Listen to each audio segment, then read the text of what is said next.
The last one is buck boost converter. So in the buck boost converter, switch is connected in series with the voltage source Vs, and the inductor is connected parallel to the voltage source, and the diode is connected in this as shown in the figure, and the capacitor and as usual, and this is the load here.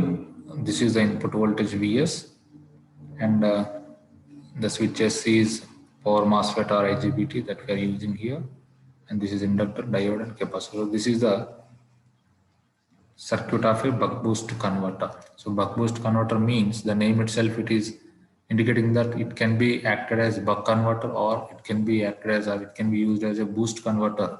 That is depending upon the duty cycle of the switching frequency, so the duty cycle of the particular converter. If the duty cycle is less than 50%, then that can be used as buck converter.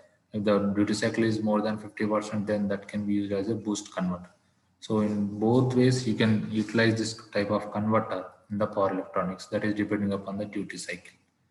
Okay, so in the mode 1, the switches is on and the diode D is off. In that case, the diagram will be like this. So in the mode 1 operation, input voltage is Vs and the current is flowing through the switch Is and through the inductor, and there exists a loop here. And the diode is in reverse bias, hence it is not having any current flow through it. So therefore, if you apply KCL in this loop at this node particular, so the sending end current is equal to receiving end current. The sending the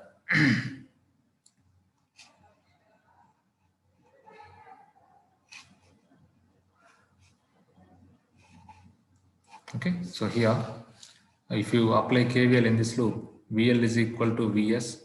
So this is the inductor voltage VL, and this is the input voltage Vs, and you can calculate the capacitor current IC is equal to I naught, which is existing in the output only. Okay, this is during turn on time, and similarly in turn off time, the switches is opened here.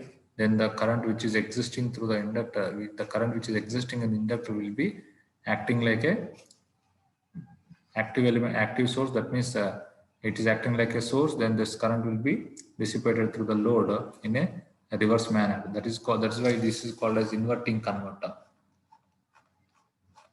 So in the mode 2 of operation, this can be shown as like this. The switches is opened here. Then the inductor will be reversing its polarity as it is acting like active source. Therefore, the current will be flowing through the inductor, and it is flown through capacitor as well as the load. Okay, so from this, if you apply KCL and KVL, this capacitor current IC is equal to I naught minus IL, and voltage across the inductor VL is equal to minus of this V naught, because the polarity is reversed. So this is during turn off time.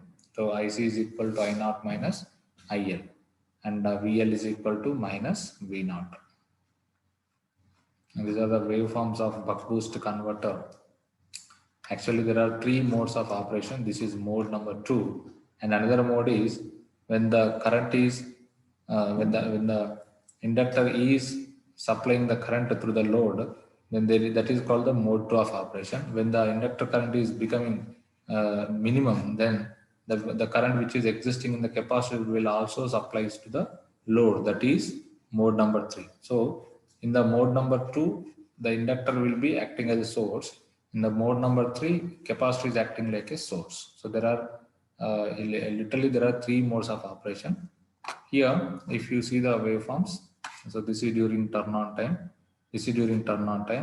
In other, there will be a voltage across the inductor, and during turn off time, this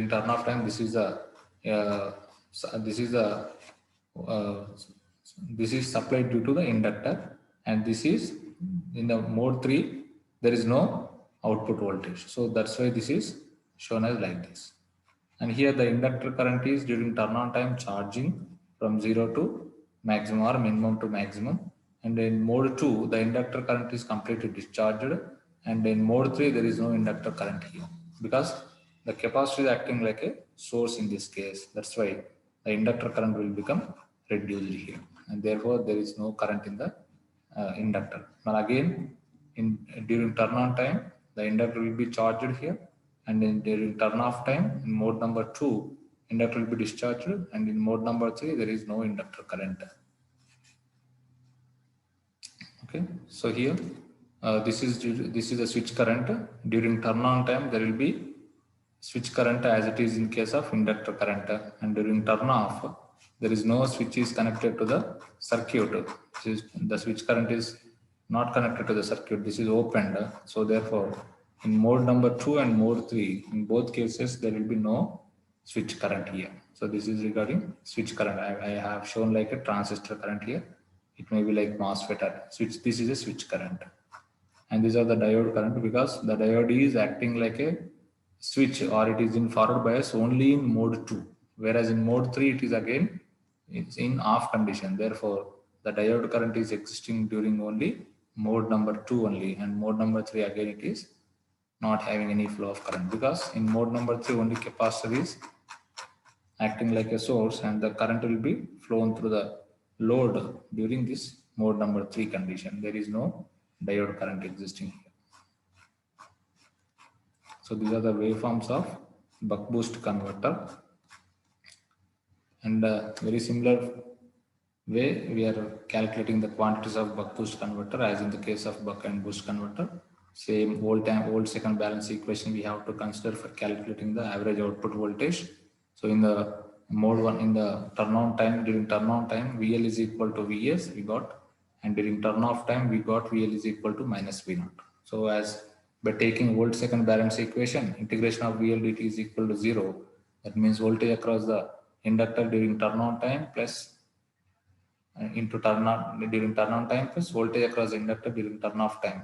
We have to consider, and we have to substitute in the volt second balance equation. That means Vs into turn on plus minus of V0 into T minus T on, that is nothing but turn off time, is equal to 0. From that you got V0 is equal to D into Vs divided by 1 minus D. Okay, so in buck converter you got V0 is equal to D into Vs. In boost converter you got V0 is equal to 1 by 1 minus D into Vs. In buck boost converter we have V0 is equal to D by 1 minus D into Vs. So if the duty cycle is less than 50%, it is acting like a buck converter. The duty cycle is more than 50%, it is acting like a boost converter. Therefore, if duty cycle is existing between 0 to 0.5, it is a buck converter. If the duty cycle is between 0.5 to 1, it is a boost converter. So similarly, for calculating average inductor current, you have to take ampere second balance equation.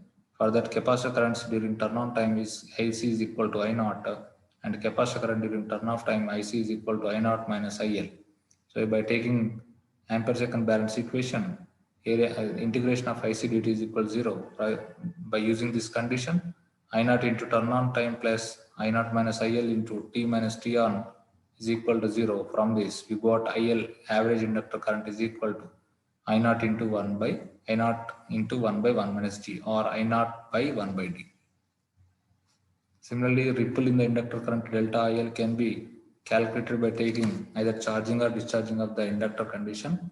So I am taking charging time of the inductor as in the previous cases which I have taken in buck and boost converter. So by using that, VL is equal to L into di by dt. In charging time, VL is equal to Vs. Therefore, I have taken VL is equal to Vs and L into, this is a change in the current delta IL divided by turn on time. So delta IL can be written as Vs divided by T into Vs divided by L into turn on time, right?